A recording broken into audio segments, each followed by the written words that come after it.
Hello! So this video was suggested by one of my friends to look into more specifically the historical inspiration for lolita fashion. So I think really when you get started off or you want to explain it to someone really succinctly, you just say, oh, it's inspired by rococo and Victorian elements, and you don't really necessarily know exactly what that means. So I thought I would just touch upon a few key garments in history that I think serve as inspiration for the fashion to just get you started, really, in case you're interested in specifically how we get from like a random dress in history to modern day. So we're going to start off in 18th century France, and this was seen as like the forefront of fashion, and in modern day Japan really loves France, so this actually makes a lot of sense why France would be a source of inspiration for them. And we're going to go to the 1750s, and we're going to go to that quintessential gown, which is the sack gown or the robe à la française. And this is the quintessential gown. When you think of this era, everyone's thinking about this gown. This is the gown. And looking at it, it's pretty obvious that the bodice is the blueprint for so many OPs. If you look at so many OPs, you will see some sort of rendition of this gown.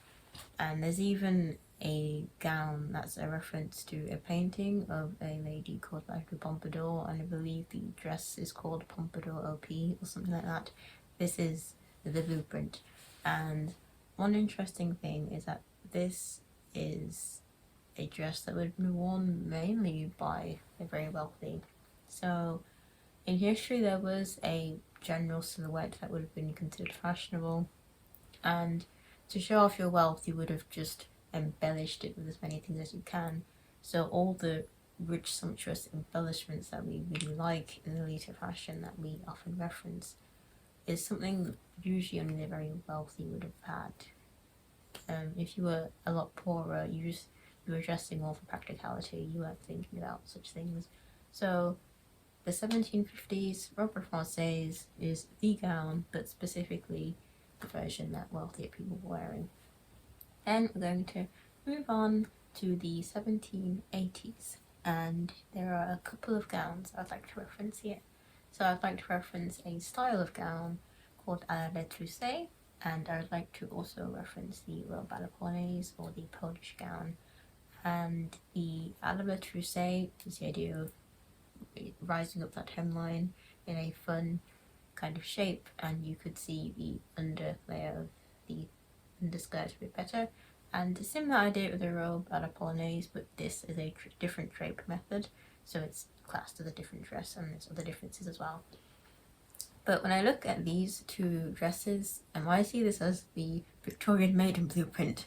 So back in the day, Victorian maiden was very popularly known for these dresses, which had a usually white underskirt, and it would be revealed with either a split skirt or some sort of racking up of the hemline, and there would be a contrast fabric, which would be the same fabric as the bodice, very similar to how these dresses are. And even if you look at the back of some Victorian maiden dresses, you will see a reference to some sort of ruched shaped hemline, which in reference to the à la trousse and their robe à la polonaise. And of course other brands did this as well, but just to me, Victorian maiden is that brand that did all that, and just one of those classic brands that did that quite a lot. So then we're going to move on a little bit more, and I'm going to mention a little kind of wild card, and that is the chemise à la reine. And this is a controversial garment, as many garments are, and I have actually covered this in a video if you want a bit more depth into it.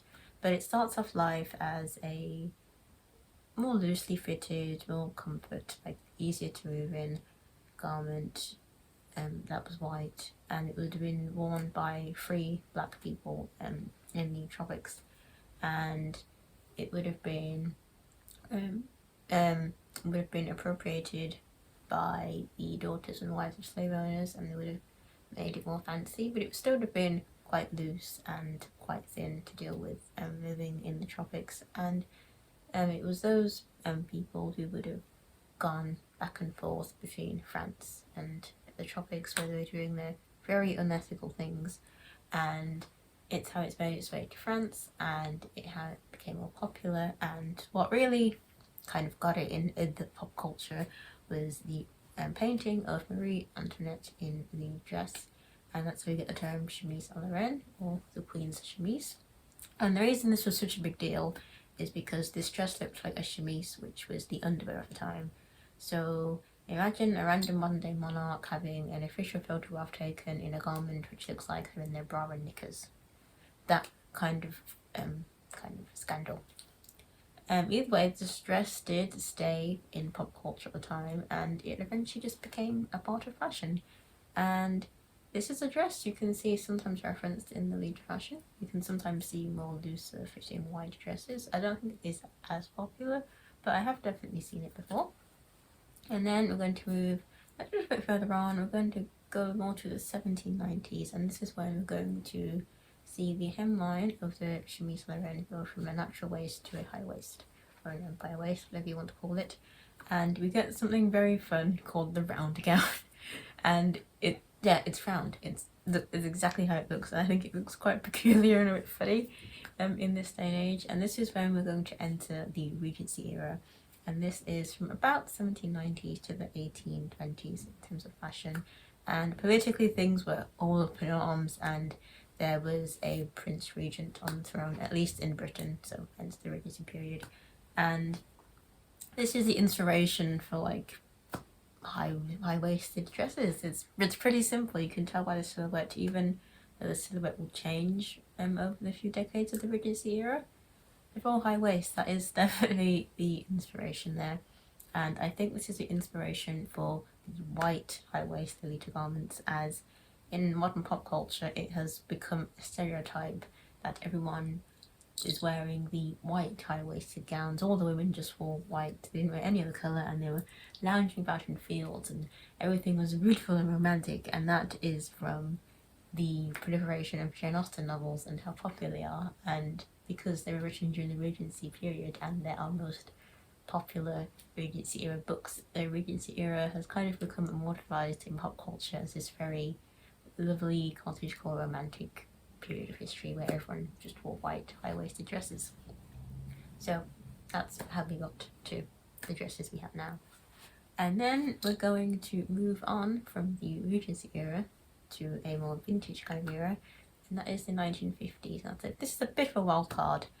I believe the high-waisted and trapeze styles in the later fashion was definitely inspired by the Regency period, but I believe there's also an inspiration from the 1950s nighttime wear, the baby dolls and negligees. I believe there's actually a dress called My Lovely Negligee or something like that, and that is more in reference to the 1950s garments in the Regency period, as the later dresses are usually made of a few layers of nylon or something, which is typically a fabric that would have been made in the 1950s. Nylon didn't exist in the Regency period. So that's definitely taking reference more to the 50s garments. And then we're going to go a little bit further on, and we're going to go to the late 50s and the early late 1960s. And this is where I believe the blueprint for the JSK came in. And you're probably thinking, okay, well, the 50s is stereotyped as the era of big poofy dress. The 60s is everyone was wearing shift dresses and it was all very thin. And that's true, but fashion is gradual. Fashion, we didn't go from 1959 to 1960s and suddenly we went from fit and flare to really like narrow up and down dresses. Fashion gradually changes.